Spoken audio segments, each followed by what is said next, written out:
Life takes a long time. You have plenty of time to make mistakes.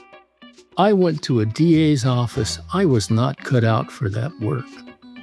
I know lots of law students, I taught law school for a while, who are talking to people who know exactly what they're going to do with their career. And it scares them that they don't know what they want to do. I didn't know what I wanted to do until I dropped out of law school and talked to that guy. I went back and took those extra cases. And when I came out, I really didn't know what I wanted to do because that's how I ended up in DA's office that I was totally unsuited for. One of the best lawyers I ever ran up against spent the first 12 years after college as a forest ranger. And so he comes to law at 30 and he practices for 30 years, for crying out loud. You have a long time to do this. You have a long time to figure out what works for you. Don't panic if wherever you are right now, it isn't working for you. Just keep looking. Howdy, and welcome to the show. Cooper's Code focuses on legal issues and notable practitioners, distilling wisdom so we all achieve the best results for our clients. I'm Miles Cooper, and I'm thrilled to share part 2 of this conversation with Justice William Bedsworth. I am pivoting to your appointment to the appellate court. And as I understand it, you were appointed by Governor Pete Wilson. Yes, I was. As I understand it, you also had one of the early seminal opinions in the area of LGBTQ rights. I was never in the same room with Pete Wilson. I've always felt that I was appointed by his appointment secretary, whom I saw and had a lovely interview with, and then saw again and had a wonderful conversation with, who asked to read my book, with whom I talked baseball. He and I, frankly, just really hit it off and became good friends. If Pete Wilson had talked to me about my social views, I'm not sure I ever would have gotten to the bench. I was unhappy with a lot of the things that Pete Wilson did. But you have to remember, this was 27 years ago. Being a Republican then was quite different than being a Republican now. And I was a Republican in large measure because I could never figure out whether I was a liberal Republican or a conservative Democrat. And I didn't think it made any difference because both parties despised that wing of their party and gave them no attention whatsoever. The Democrats didn't wave the flag enough for me. I had been a Democrat. I became a Republican. I'm a Democrat again now. My middle-of-the-road politics had always been a problem for me. When Jerry Brown was the governor the first time, I applied for an appointment to the municipal court. And for the younger listeners, the court system, the trial system used to be divided into two parts. The municipal court tried lesser matters, DUIs, small civil cases, petty thefts, things like that. That's where young lawyers started learning their trade when I was coming up. So I was a DA for 12 years or so and decided I wanted an appointment to the bench, and I tried to get an appointment from Jerry Brown, and he thought I was way too conservative. He left office, and George Deukmejian came in, a very conservative Republican, and I got as far as the appointment secretary, Marvin Baxter, who later became a Supreme Court justice, got into a long debate with Marvin about the Second Amendment. No one had warned me how strongly Marvin felt about the Second Amendment, and I felt equally strongly, but in the opposite direction. And it doesn't help you get appointed if you get into an argument with the appointment secretary. But at any rate, they said, okay, this is a bearded Berkeley Democrat. We aren't interested in this guy. So I had now been rejected by both parties. And I decided, okay, Eisenhower was right. Eisenhower came back from World War II. Both parties wanted him to be their candidate for the presidency. And he went back and forth trying to figure out what to do. And at one point in exasperation, he said, people who walk down the middle of the road get hit by trucks. His middle of the road politics weren't comfortable for him with either party. My middle of the road politics weren't going to get me anywhere. So I ran for office. There was an empty seat. California has this wonderful system where a judge can time his resignation, retirement, so that the seat can't be filled by the governor. So there are always seats available. I ran for an empty seat. I was a deputy district attorney with an Anglo-Saxon name in a conservative county, and I got elected. And 10 years later, I applied for the Court of Appeal, and I think I was everybody's second choice in trying to figure out, okay, this guy's first choice, but he's fifth choice over here. This woman is second choice, but she's eighth choice over there. This guy is consistently second choice. I got to the Court of Appeal.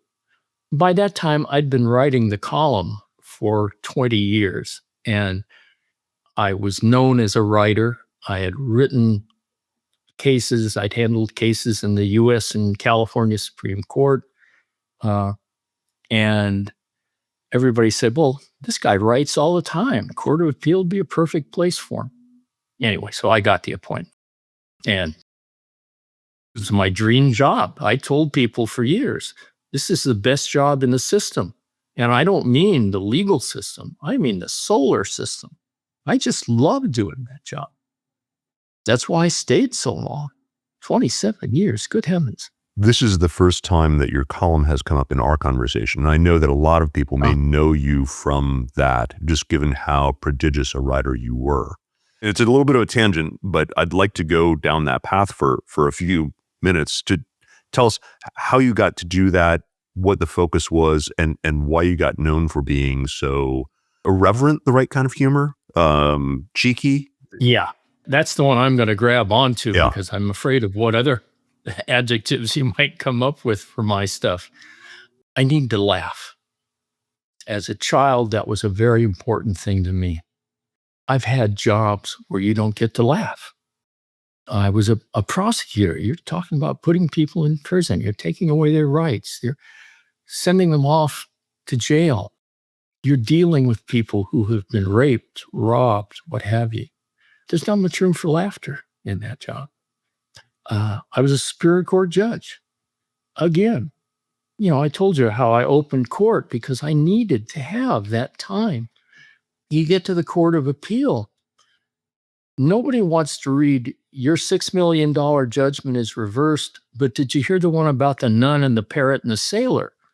I needed an outlet. I was sitting in court one day when a lawyer from Los Angeles told the judge he wanted to make an oral traverse of the search warrant. A traverse is just a challenge of the search warrant.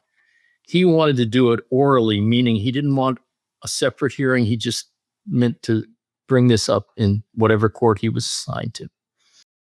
And I turned to the guy next to me and I said, oral traverse, isn't that the evangelist in Oklahoma? And he said, no. An oral traverse is a very expensive dental procedure. He says, oh God, it costs an arm and a leg if you need an oral traverse. And we began joking about what an oral traverse was. My case got continued. I went back to my office and I sat down and wrote the California Criminal Law Specialist and Screen Door Repairman's examination. And I sent it off to the California Bar Journal, not knowing they had never published humor. And they said, no, we don't publish humor. And 2 weeks later, I got a phone call from a guy saying, we've reconsidered. We want to publish your piece, your humor piece. It was a 25-question, multiple choice question test. We just need to make sure that some of the people who are named aren't going to be offended and all this stuff. And they ran it. And the editor of the Orange County Bar Journal then contacted me and said, "Hey, would you like to do a monthly humor column for our publication?" And I said, "Sure. Anybody who reads the advance sheets is going to have no trouble finding stuff. It's crazy." That was 44 years ago. I have been doing that column for 44 years. It's been showing up in the Recorder for 20 or 25 of those years because one of their editors stumbled onto it and said, "Hey, this is funny. Let's run this."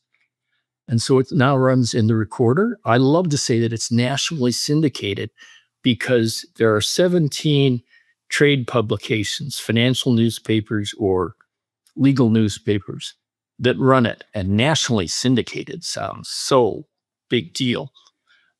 It's this little niche audience. But in 2019, the California Newspaper Publishers Association named it the best newspaper column in California. They have a contest every year. They bring in journalism professors and editors from outside the state. They give them 3 samples of your work. And they chose mine. That the second place guy was a guy from the LA Times that I was a big fan of. Well, you can imagine how much that meant to me. And I still do it. There's a line at the bottom of each column that says that I do it to get it out of my system. And that's exactly what it is. I just need to have some fun, and this is my outlet. So when I think back on, noted columnists, Herb Caen is one from the Bay Area. Sure. I was a big Herb Caen fan. I lived in the Bay Area for 3 years during law school and loved Herb Caen. I don't know that he did that for 44 years.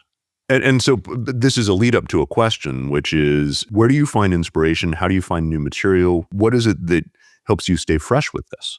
Yeah, I get this a lot, where you find this stuff. And now that it's nationally syndicated, it's a little easier because people send me stuff. They say, here's a funny thing. I got to admit, some of the things that people think are funny are just mean and cruel. I think I can't be funny about that. My God, 3 people drowned in that, But I look at the paper and I see things and I want to know more about them. There was a headline. I wrote a column recently about a headline in the LA Times said, "Woman in Raiders gear steals police car." And I started reading the story, and it turned out this woman had been arrested, handcuffed, and somehow escaped, stole the police car. And I'm picturing a woman in Raiders gear. And I'm thinking, how can you not find this funny? How can you not start making up a backstory that fits all this and trying to figure out how in the world this happened? And that's just the way my mind works. And I get one of those out of my system every month. Now, I would have trouble doing 2 or 3. I've had editors who wanted to pay me more to do 2 or 3. And I told them, I just can't do 2 or 3. I certainly couldn't do 2 or 3 when I had a day job. And now there just isn't that much stuff. These are difficult times. It's harder to be funny in these times. And the internet makes it harder because so many of the jokes that you think up have circulated to millions of people. Yeah. I don't know how anybody does stand-up comedy anymore. I find stuff on the internet that makes me laugh all the time. But I need to do it. My childhood left me in need of this kind of experience, and I need to get it out of my system. I will keep doing it until they make me stop. That feels like the opening for a question about your childhood and what was it that made it so that you had this need? Oh, dear. To understand me, you have to understand that I won the birth lottery. I had a very unusual set of parents. I would say unique, but the world is so big that I'm sure that is the wrong word. My mother was the daughter of a wealthy dairy chemist. She grew up with servants and uh, symphony musicians teaching her to play the piano. Grandpa apparently was very important in the war effort. He did something with milk that enabled them to improve the quality of the nutrition of the GIs. And he was a big deal. He was a member of the Cosmos Club, which has had 3 presidents and a bunch of Nobels and Pulitzers. And it's still a big deal in Washington, D.C. Mom grew up in Georgetown, had a degree in microbiology at a time when women weren't even going to college, much less studying what was then cutting edge science, microbiology. World War II comes along. She volunteers as a USO hostess. My dad walks in. He's on leave from the Marine Corps. He walks into the USO where she is that night. And she turns to a girlfriend and says, "Ooh, there's a cutie. That's the one for me." The girlfriend, unbeknownst to Mom, goes to Dad later and says, "Hey, ask her to dance. She wants to dance with you." And the rest is history. My dad had a very spotty education. He grew up in West Texas. His entire job description was field hand. Picked cotton in West Texas starting when he was 12. You've got the field hand from West Texas and the microbiology major from Georgetown. In no other universe other than World War II do they ever share the same county. They fall in love.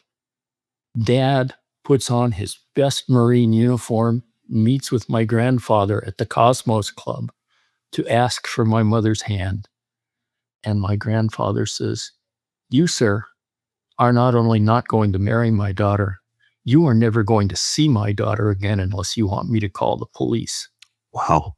Gets up, walks away, leaving Dad sitting at a table in the Cosmos Club. And the waiter comes over and says, "I'm sorry, sir, you can't stay here if you aren't with a member."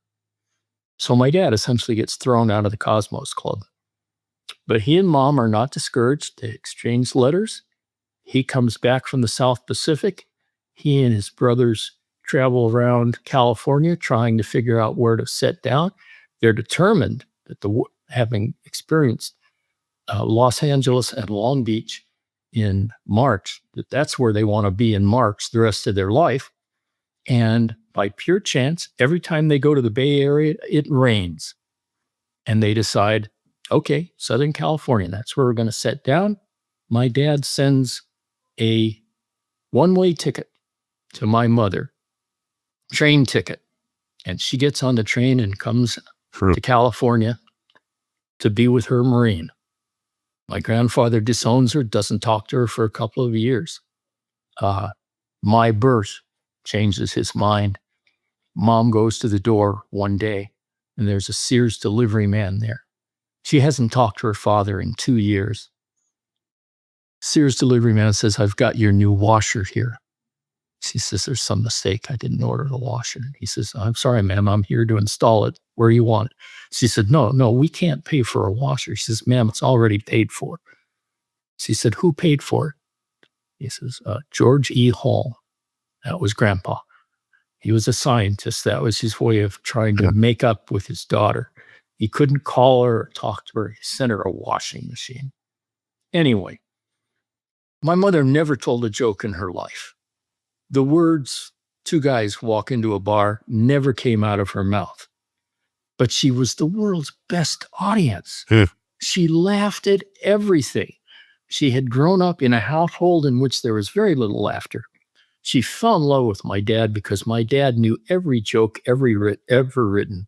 He was a very funny man. and she loved to laugh. And I grew up watching my dad watch her laugh, make her laugh, and thinking, I want to make mom laugh, and copying my dad and trying to make my mom laugh. And making mom laugh transferred to making other people laugh. And I have been a clown all my life. I am remembered by everybody I went to school with as the class clown.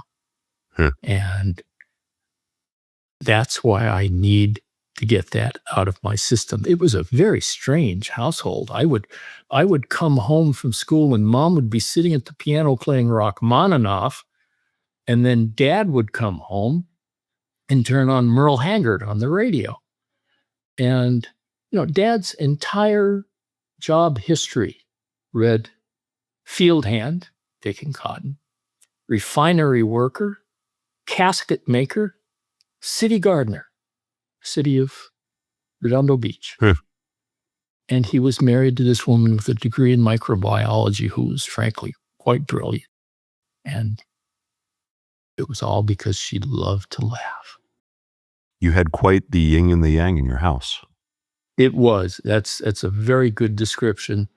And I am comfortable with either. I can discuss classical music with people. I can discuss baseball. Although that's mom's too. Mom loved baseball. She was one of two daughters born to a man who wanted sons. She knew baseball, and we bonded over baseball. Did she and her father ever make amends beyond the washer? Yes. He sent her the washing machine, and she immediately called him, and this time he took her call. She had given up calling him because he would hang up. And in the days of long distance, you were charged for a long distance call. She would send him letters and get no response. This time she called, and her father came to the phone. And when he got to know my father, he loved my father. And he loved him for the same reason my mom loved him. Dad just made people laugh. Dad was the life of the party every place he went.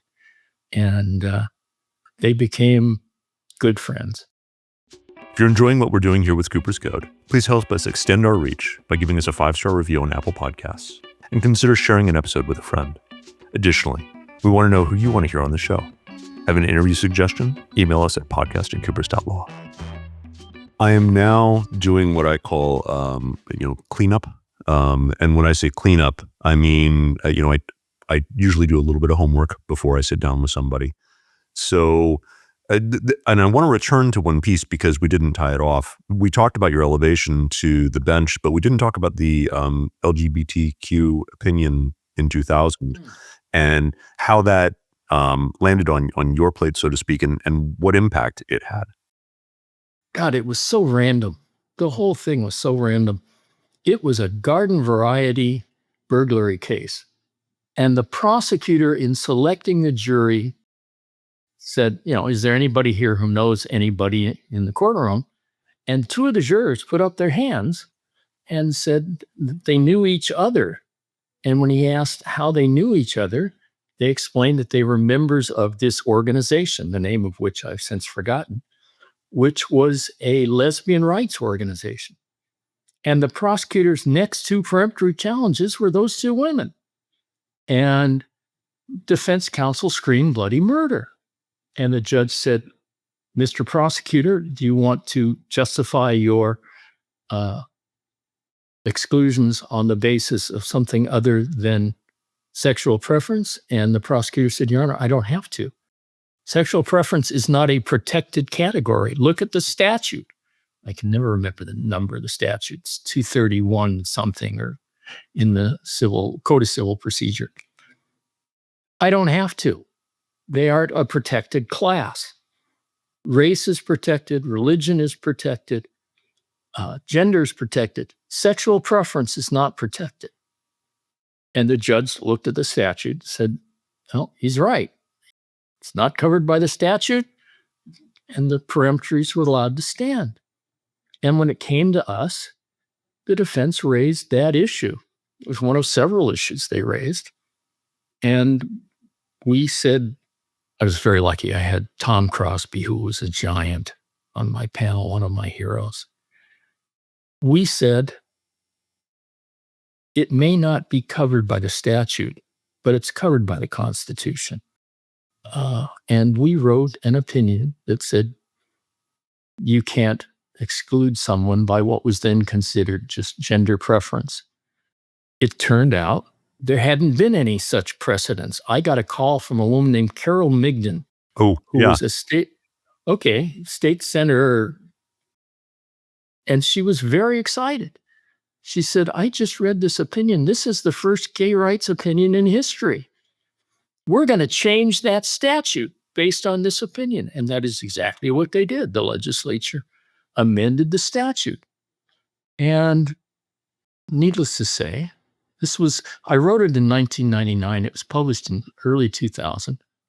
It's the proudest moment of my career. That case, moment is probably the wrong word, because I have felt good about it for 25, 26 years now. And I'm always pleased when it comes up. I'm very grateful to you for bringing it up. We got to say, this is covered by the Constitution. Now, 26 years have passed. The opinion's dated.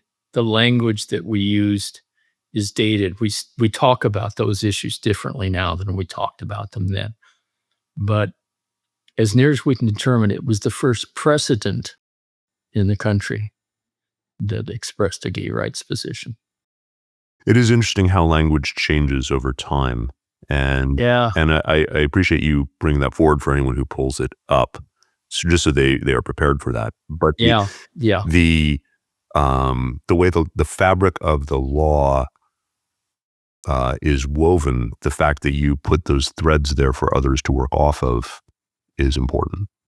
Thank you. It means a great deal to me. Also in my cleanup list, I have a notation here about the justice of the Crease. Does that mean anything to you? Yeah, that was, we have in the judge's robing room in Santa Ana a cabinet where every departing justice leaves one memento of their career. I left a framed article from ESPN, the magazine, entitled The Justice of the Crease. It referred to my job as a goal judge for the National Hockey League. For 15 years, I sat in a little glass box behind the net of every Ducks game, Anaheim Ducks.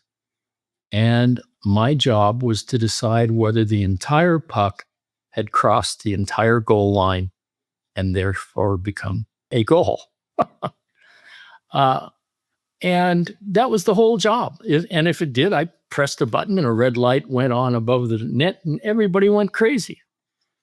And people asked me how much I got paid for that. I told them it's not a matter of how much they pay me. It's how much I don't have to pay them. I'm a huge hockey fan. I was going to be a season ticket holder until I got this job. I found out, and I'm going to tell this story because it's got a moral that I think is important. I found out there was going to be a hockey team in Anaheim because I got a call from the Los Angeles Times while I was on the bench. And as soon as I left the bench, I thought, well, look at this. The Times wants my opinion on something. I have arrived. They're going to ask me what I think about some big, important legal issue. And I called the guy back, and he was a sports reporter, and he was writing an article about the fact that Anaheim was going to get a hockey team, and he wanted a quote from me. Now, in those days, if you wanted a hockey franchise, you went through a long, drawn-out process. There are always several Canadian cities that wanted hockey teams, and I thought it was a joke, and I hung up on the guy. And a few minutes later, he called back and said, this is happening. This is breaking news. This is actually going to happen. And so I gave him my feelings about hockey. And The change was that the people who wanted a hockey team were, I think his name was Wayne Wizenga, who owned Blockbuster, which, made him a gazillionaire, and Michael Eisner, who was Disney's CEO. And all the hockey owners said, hey, these guys want into our club. They're in. I mean, these guys know about marketing and stuff, and they'll be a big plus. And it happened almost overnight. So, it was surprising news. Found out it was actually happening. I called a friend in Los Angeles who had a job as an off-ice official, that's what they're called, for the National Hockey League. I said, how did you get this job? He said, I had a friend in the league office. I said, what's his name? He said, he's not there anymore. Yeah. So I wrote a letter to the National Hockey League. Essentially, I cold called the National Hockey League. I said, this isn't Saskatoon. You aren't going to have 1,000 people who've been goal judges before. I've got a day job where people yell and scream about my calls. I'm used to that. And I've driven 60,000 miles to see hockey. That was one of the most embarrassing admissions of my life. I did the math over and over again. I had been a season ticket holder for 15 years. It was 80 games a year, 40 at home. And 40 games, 15 years, 100-mile round trip. Came out to 60,000 miles. This is for the Kings? To see the Kings, who weren't even a good hockey team. And the league called me and said, interview this guy who's putting together the off-ice officials crew. And we hit it off, and I got this marvelous job where I got to go to every hockey game and officiate it for free. I got $75 and free parking and a free meal. I got perks, some tickets. But I was there for every game. Wow. It was more fun than anybody ought to be allowed to have. And the best thing about it was that the National Hockey League at that time recognized, as no one else in the world does, degrees of impartiality. I mean, for everybody else, impartial is a definitive adjective. You either are or you aren't. But the National Hockey League apparently recognized degrees of impartiality. All season, we had to be impartial. We were strictly forbidden from fraternizing with the players or anything like that. And we had to be impartial. When the playoffs came, they needed us to be more impartial. So they sent us on the road. Well, it was every 19-year-old's dream. The league would fly me to Denver or Vancouver or Chicago. I'd get up in the morning and play golf with my buddies. I'd go and work the hockey game that night. The next day, I'd get up and play golf. There wouldn't be a hockey game because they always took a night off in between. So we'd go to a sports bar and watch hockey. The third day, we'd play golf. We'd go work the hockey game. Then the fourth day, we'd fly home. It was heaven. It was more fun than anybody ought to be allowed to have. And I would spend the year, because this is a hobby job, all the other crews from all the other cities had guys who had, just like the rest of our crew, had day jobs. Our crew was lucky in that some of the guys were retired, some were self-employed. I would spend the year going to other justices saying, I've been looking at your Friday calendar. It's a mess. You're going to be here till 8 o'clock at night. I will take that case, that 1538 that has a 2.5-hour estimate. I'll take that and hear it myself if, when the hockey playoffs roll around, you'll take some of my calendar. So we were always available. None of us had to cancel out. I would go around and collect these favors. Say, hey, remember back in August when I did this and this? Well, I need thus and such. I need somebody to take my Friday calendar or my Tuesday calendar, or whatever it was. I did that for 15 years. And like I said, it's just more fun than anybody ought to be allowed to have. They don't have goal judges anymore. They have these high-speed cameras and everything. So they eliminated the job. But I've got my Stanley Cup ring, and I had a heck of a good time. You strike me as someone who either has been lucky his whole life or who is optimistic and just generally happy in terms of one's exposure. Is it one, the other, That's a both? really good read. And the two things are kind of related. You know, I said I was lucky enough to win the birth lottery. I got elected in a year in which Rose Bird was on the ballot, and every conservative in Orange County came out to vote against Rose Bird. And who did they want to vote for? A deputy DA. So I got elected to the bench. Pete Wilson appointed me without ever seeing me, and probably wouldn't have liked who I ended up being. Although, you know, I didn't molest any children. I didn't get in any horrible traffic accidents. When governors pick judges, prosecutors are at the front of the line in large measure because they tend to be vanilla. I see. They tend to be somebody you can rely on not to show up in the headlines. Yeah. And so anyway, I have been extraordinarily lucky in my life. I'm always careful to tell people, here's how I did it, but you've got to understand how lucky I have been that worked.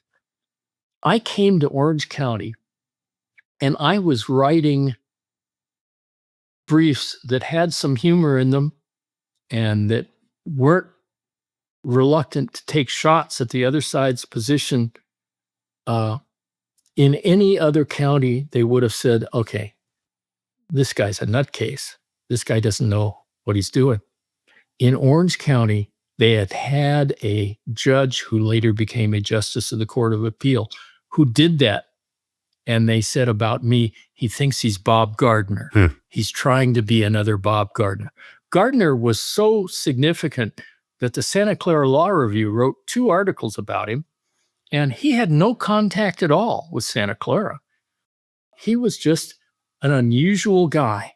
One of my favorite opinions of his includes a footnote in which he takes a case and he says, what a sad commentary it is on modern society that in this robbery case, we find that we have descended from the stand and deliver of the English highwayman to this defendant's give me the fucking money. They thought, okay, this guy's Bob Gardner. So I got some leeway. Yeah. I got to write the way I wanted to write. I found that column. It found me. And by the time I ran for office, I was getting contributions from lawyers who didn't know me, couldn't pick me out of a lineup, but said, I've read your column and I think you'd be a judge I'd like to appear in front of.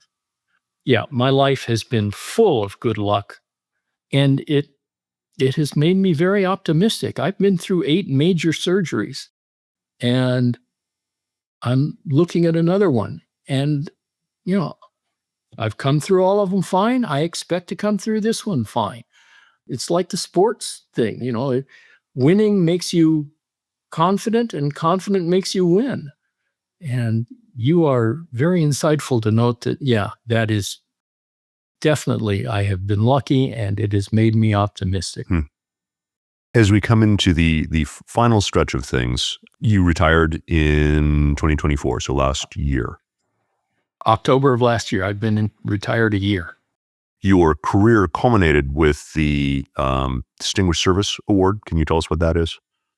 It did, yeah. That's an award that the state gives to 3 judicial employees in this year. Well, it gives to 1 to 5, I guess, judicial employees. This year, there were 3 of us, me, a trial judge, and a court administrator. It is the highest honor the state gives. And it was a wonderful experience. I went to my first judicial council meeting. They had prepared a videotape about me and my career. I was barely able to get out of the room. My head had swelled up so much. And they gave me this beautiful glass sculpture. I've been very lucky. The local bar gave me their highest award some years back, which they give one of every year. I've gotten all kinds of awards from various groups. ABOTA, the American Board of Trial Advocates, the statewide organization, named their only statewide judicial award after me. I'll try to rein in my ego now. I have had a lot of celebration, and it's been wonderful. It's been great fun. And you're now moving into a new phase in your career, potentially. Yeah, probably. I'm negotiating with a couple of alternative dispute resolution companies. This is the second round of negotiations. The first round, they wanted me to sign on as an arbitrator and mediator. And I decided I couldn't do that. They were going to charge $1,000 an hour for me to arbitrate or mediate cases. And they were offering me a lot of money. But A, I was enjoying retirement. I like retirement. And B, I didn't feel I was worth $1,000 an hour to mediate a case. I have heard 11 settlement conferences in my life. It's one thing if a case is sent to you randomly and you try to settle it. It's quite another if somebody has paid $1,000 an hour because they think you can settle their case or they want you to mediate their case. I just didn't feel qualified for the settlement part of that. Certainly not at that rate. And after negotiating with them for a while, I told all three of them, hey, I'm just not going to do this. It isn't what I want to do, and I'm not qualified for it. Then I got talked into doing a moot court for an appellate attorney, and I liked it. And I felt like I had a lot to add to that appellate attorney's handling of the case. And I thought to myself, you might be worth $1,000 an hour to do this, to talk to people. I was a very good appellate lawyer. I was on the Court of Appeal for 27 years. I know what wins and what loses appellate cases. And so I contacted the alternative dispute resolution people and said, if you could limit me to just appellate counseling, I might be interested in going back to work. Now, I don't want to do a lot. The alternative dispute resolution people always say, you can set your own hours. You can do this whenever you want. If you only want to work on Mondays, then you only work on Mondays. You don't have to worry about getting bogged down in a lot of work. I'm a casket maker's kid. You tell me, okay, you're only going to work Monday, but if you work those other 4 days, you'd make $15,000. I don't have the discipline to turn that down. That's just something I'm not capable of. I'd end up working all the time. But if I limit it to just appellate counseling, I think I'll get a workload I can handle, and I'll be able to do something that I think I can be worth it at. But I still may change my mind again and just say, no, I'm having a great time retiring. And I've got half a novel in the closet that I can take out and start working on again. So potentially coming soon to a dispute resolution service near you, the appellate specialist, Judge Bedsworth. Potentially. Yeah. Yeah, watch this space. Any other topics, wisdom, things that you think our listeners might benefit from that you'd like to bring up before we close? The point I wanted to make with that NHL thing was I got that job by cold calling them. It never hurts to ask. If you ask nicely, the worst thing that happens to you is they turn you down. Okay, turned you down. You had no scars. You're not out a lot of money. So if there's something that you want to do, ask. Try for it. I mean, I sent them a letter and I got 15 years of a tremendous amount of fun. The other thing is, and this is only for your younger listeners, and you probably don't have too many people who are younger turned in to listen to me, but life takes a long time. You have plenty of time to make mistakes. I went to a DA's office. I was not cut out for that work. I know lots of law students, I taught law school for a while, who are talking to people who know exactly what they're going to do with their career. And it scares them that they don't know what they want to do. I didn't know what I wanted to do until I dropped out of law school and talked to that guy. I went back and took those extra cases. And when I came out, I really didn't know what I wanted to do because that's how I ended up in DA's office that I was totally unsuited for. One of the best lawyers I ever ran up against spent the first 12 years after college as a forest ranger. And so he comes to the law at 30 and he practices for 30 years, for crying out loud. You have a long time to do this. You have a long time to figure out what works for you.